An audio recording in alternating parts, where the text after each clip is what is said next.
We're here with Sarah Jane Evans, a Master of Wine. Thank you for coming to Marlborough today, and we've hosted you for a short regional tasting at Arnsfield Winery, where we are now, in Marlborough.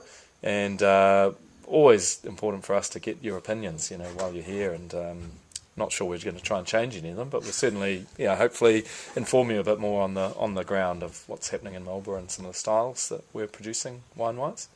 So have you got any comments on what you've seen to date? Sure, I have, and I think the first thing I'd say is I definitely haven't come with preconceptions. I hope that people don't. Yeah, so I don't know. You sometimes wonder, but I hope you're not changing my opinions. I come here to see what there is, and it's just extraordinary. If you look at the view behind us, amazing. You may see it on bottle labels and in all that great printed materials you have, but really you have to come here and sniff the breeze to understand what terroir in New Zealand is all about. And then we moved on to Sauvignon Blanc, and I guess we did talk about preconceptions.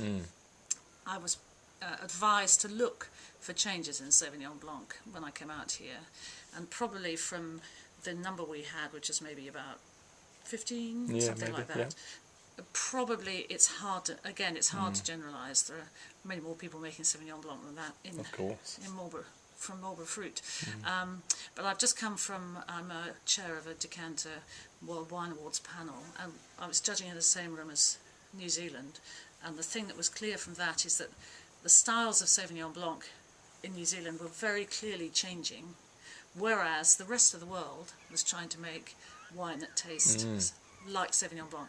So I was working on Spanish wines, and they're very definitely using different grape varieties and trying to get that crunchy green character.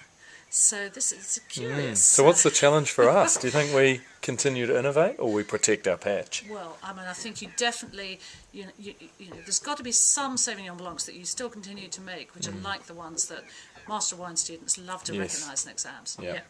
This is I think that'd be the easiest grape variety of all. But you notice, and there was certainly maybe one or two in the lineup, which if they have that really strong Sauvignon character, eventually, when you get to enjoying your lovely food and wine, they're so dominant. Yes. So at that point, that's where it's quite interesting to see the work that people are beginning to do with lees, with creamy effects in the mouth, but also I've had some very controlled wines barrel fermented, and that's very fine management of oak. So you really Sauvignon Blanc seems to be able to tolerate oak much more than Chardonnay can. So actually I've been very impressed by those today. I thought that I was going to find rather over oaked wines, and that's absolutely not the case. There's clearly one wine, Takoko, which has become a sort of an iconic wine for oak, but it's really great to see other producers handling it very individually. They're making their own wines and doing them rather well. So I'm much more encouraged about the use of barrel fermentation than perhaps I had expected. I think it's really important that Marlborough should find its own styles. Winemakers should express themselves more. Perhaps we were getting into a sort of tunnel vision where it was one style made in one way and the world went for it. But I do think, as a result, that at the entry level, customers are going to be looking for that safe character of Marlborough, and maybe that's the way the market will differentiate itself. That at the sort of UK supermarket level, they're going to want green, crunchy Sauvignon Blanc with a bit of passion fruit. That's what everybody's comfortable with. And then you're going to go in for super premium ranges, which have real character and difference. And that's where the differentiation of the valleys will come in.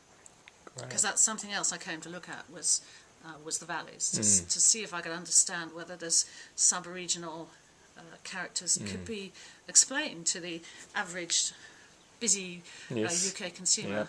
I think it's quite a big step for you to do, and I shall be interested to see how that develops. Thank you very much. Your thoughts, and enjoy the rest of your discovery in Marlborough. I certainly shall. And we will welcome you back, I hope. Thank you.